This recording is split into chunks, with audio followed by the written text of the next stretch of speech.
Guys, welcome to our channel 13/7/24।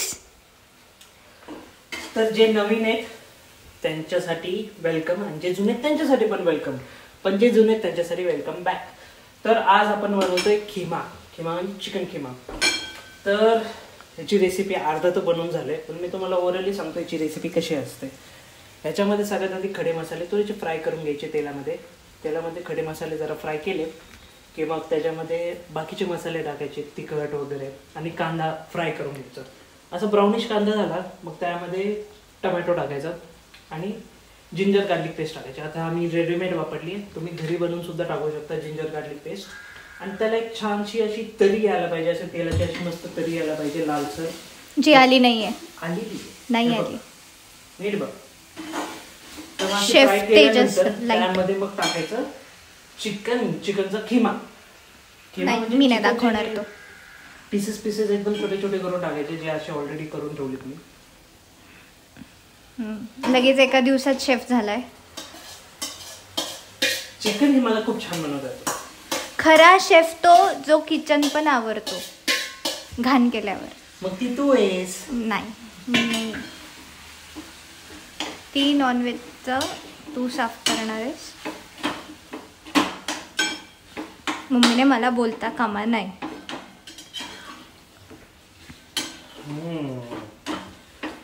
जर याचा वास जर तुम्हाला देता आला असता ना, तुम्हाला नक्की दिला असता। ओव्हर युट्यूब वास सुटलाय।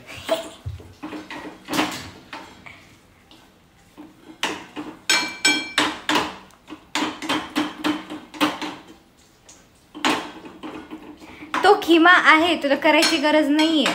तू जरा वेगवेगळं करतो, फ्रीज मध्ये होता ना,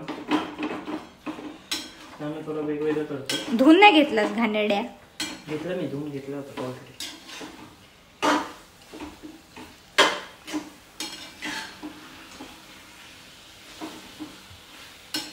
आता हे धू ते धुवायला टाक। आणि मग ह्याच्यानंतर याच्यामध्ये थोडंसं पाणी ऍड करायचं, त्याने ती उकळीने शिजेल। गॅस कमी करते, चिकटेल तिथे। आणि हाय फ्लेमवर ठेवायचं। तिचं ऐकू नका। नाही, तेच म्हणते तुला, एका दिवसात शेफ कोणी बनवलं? गार पाणी असं घालायचं न उखळता। गरम तुला कळतं? कळत। कोथिंबीर घाल। त्या शिजू तर अगोदरच कोथिंबीर।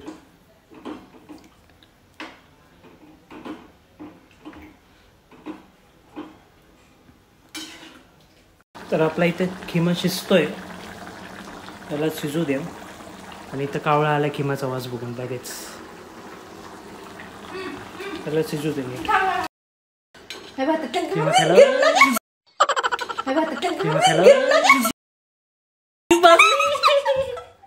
गेला पळून, नाही आला।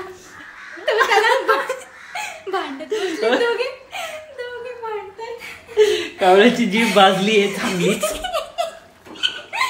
गरम माझा खिमा आहे तो। थांब हाय बघू त्यात। नाही पडलाय, आहे।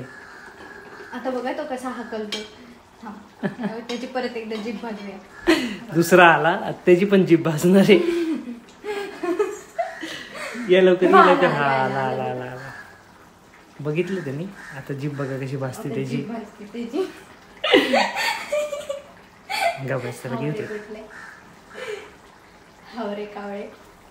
नाही, त्याची भाजून झालेली वाटत, गरम आहे म्हणून आता घेईनच झालेत, वाफ निघते त्यातून। आता बघू खातो।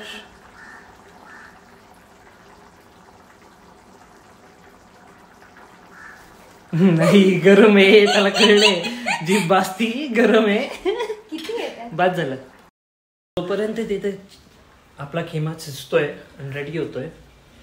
मी तुम्हाला एक मे बी एक वेगळ्याच टॉपिकवर बोलायचे इच्छुक होतो, तर बोलू की नको तो विचार करतोय, बघूया।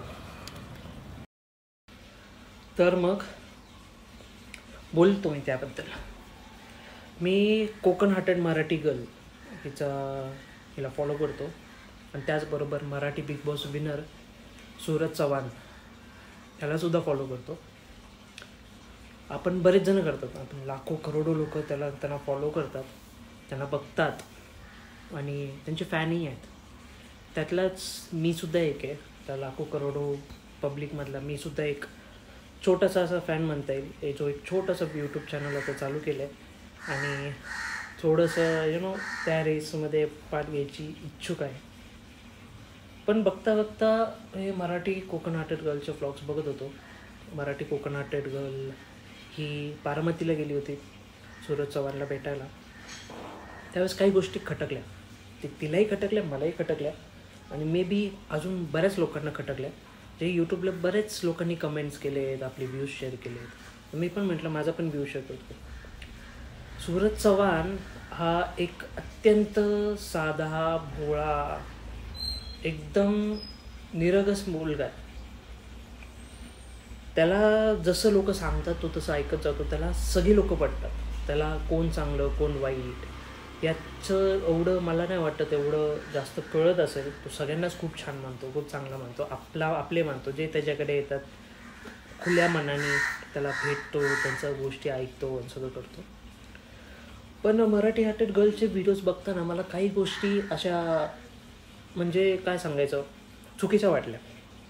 जसं त्यातली एक गोष्ट आहे की मला कळालं की सूरज चव्हाणची IDs जे इंस्टाग्रामचे असेल, यूट्यूबचे असेल, याचे पासवर्ड ID पासवर्ड त्याच्याकडे नाहीच आहे. इनफॅक्ट तो फोनही वापरत नाही. आणि मी शॉक होतो हे ऐकून की एवढा मोठा फेमस झालेला मुलगा फोन बाळगत नाही आणि मग त्याची ID कोण चालवतं. आणि त्यानंतर जेव्हा मला बघितलं गेलं त्यावेळेस कळलं त्याचा ID ना त्याचे घरातले कोण वापरत आहेत ना कोणते भलतेच वापरतात. का?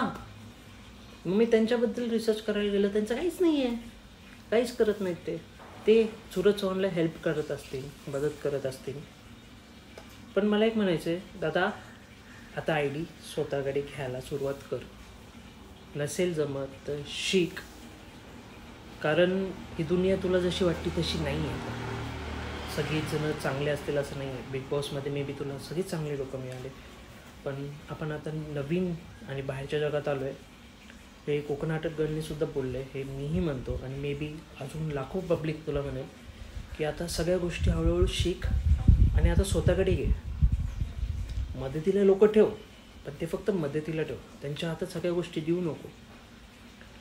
आणि आजूबाजूचे लोक ब्लॉग बनवतात तुझ्या, त्या कंटिन्यू तुझ्या आजूबाजूला असतात. मे बी त्यांनी फुल टाईम यूट्यूबरचं चालू केलं असेल, पण त्यातून मला कळतं की मला असं वाटतं की तुला जेवढं असं काम यायला पाहिजे ते काम आहे कुठे असेल. तुझ्याकडे भरपूर काम आहेत, आय नो, तुझ्याकडे भरपूर गोष्टी येतात, ते कोलॅब्स होतात ते, पण बरेचसे कोलॅब्स हे तुझ्या IDवर येतात, तुझ्या Gmailवर येतात.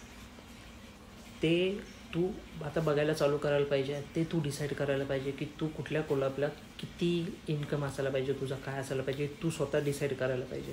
त्यामुळे गोष्टी आता स्वतःकडे घे आणि सगळं शिक आणि आजूबाजूच्या लोकांना सांग, दादा खूप झालं आता मला शिकायची इच्छा आहे, मी शिकतो.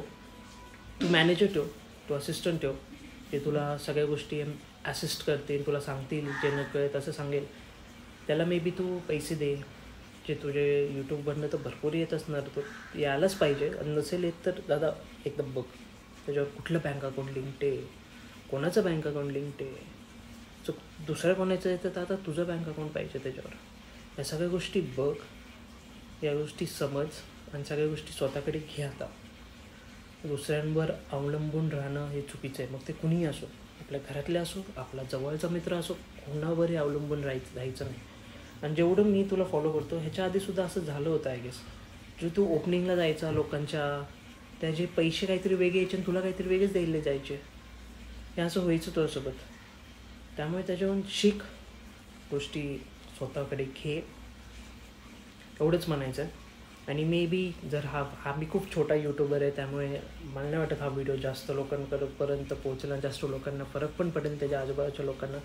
पण जर फरक पडत असेल तर दादा त्याला करू द्या आता सगळं स्वतः, त्याला शिकू द्या. तुम्ही मदतीला आहात, खूप चांगलं आहे, खूप छान आहे, तुम्ही त्याची मदत करता, तुम्ही त्याच्या आजूबाजूला राहता सारखं, खूप छान आहे.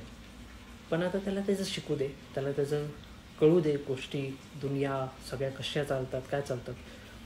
बघता बघता मला हे कळलं त्याला कोलॅब काय असतं हे माहीत नाही. त्याला याकडे फोनच नाही आहे तर कोलॅब काय करणार आहे म्हणा. पण त्यांनी शिकायला पाहिजे या गोष्टी, कारण आता त्यातून त्याचा मेन ह्याच्या पुढे लाईफ आहे आणि ती लाईफ त्याला खूप वर घेऊन जाऊ शकते, खूप वर घेऊन जाऊ शकते. त्याचा स्वभाव त्याला खूप वर घेऊन जाऊ शकतो. पण त्याला जरा जपून, आजूबाजूच्या लोकांपासून जरा जपून राहा. गोष्टी आता स्वतःकडे घे, स्वतःकडून स्वतःचं मत मांड की तू कोणाची किती गोष्ट ऐकावी, कोणाची गोष्ट नाही ऐकावी. आता तुझ्या डिसिजनने लोकांचे डिसिजन चेंज व्हायला पाहिजे. तुला जर एखादी जागेवर जायचं आहे ते तू डिसाईड करायचं जायचं की नाही. दुसरे डिसाईड नाही करणार की तू भाऊ इथं जायला पाहिजेस की नाही जायला पाहिजेस, तुझे स्टेटस काय आणि हे काय ते काय. अजिबात नाही की तू कसं वागायला पाहिजेस लोकांची काय, अजिबात नाही. तुला जसं मनाला वाटतं तू तसं वाग.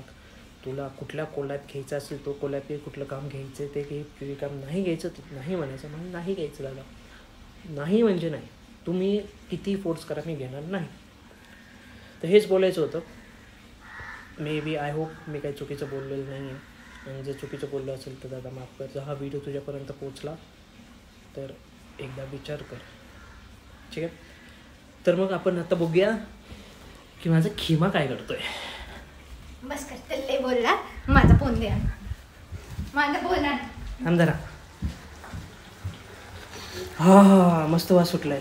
अर्धा वाटून टाकला तुझ्या कावळ्यांना. ए खरं ते शांत कसे काय झाले, त्यांचं पोट भरले म्हणून झालं. तरी म्हणते खिमा कमी का दिसतोय. मला वाटलं शिजून कमी झाला. एवढा एवढा दिला बस झालं. आता मला पाहिजे, मला टिफिनला पण न्यायचं आहे. असं किती खाणार आहेस? 8-10 किलो होतो खिमा. मला प्रोटीन पाहिजे. प्रोटीन. तर मित्रांनो आता मी झालो आहे रेडी ऑफिसला जाण्यासाठी, आणि हा व्हिडिओ मी आजच टाकेन. लगेच एडिट करून आता माझी कॅबमध्येच बसून एडिट करेल आणि आजच टाकायचा प्रयत्न तर असणार आहे. आय होप 1 तास तर लागतो मला ऑफिसला जायला, त्यामुळे 1 तासात एडिटिंग व्हायला तर पाहिजे. कारण खूप छोटासा व्हिडिओ मी बनवला आहे, कारण काही गोष्टी व्यक्त करायच्या होत्या आणि काही गोष्टी बोलाव्याशा वाटल्या म्हणून हा व्हिडिओ बनवला होता. Short and simple. I hope तुम्हाला हा व्हिडिओ आवडला असेल. आणि तर मग हा व्हिडिओ इथं थांबूया. भेटूया पुढच्या व्हिडिओमध्ये लवकरच. तोपर्यंत टाटा, बाय बाय. आणि हो, चॅनलला सबस्क्राईब करायला विसरू नका बरं का. चलो बाय बाय, टेक केअर.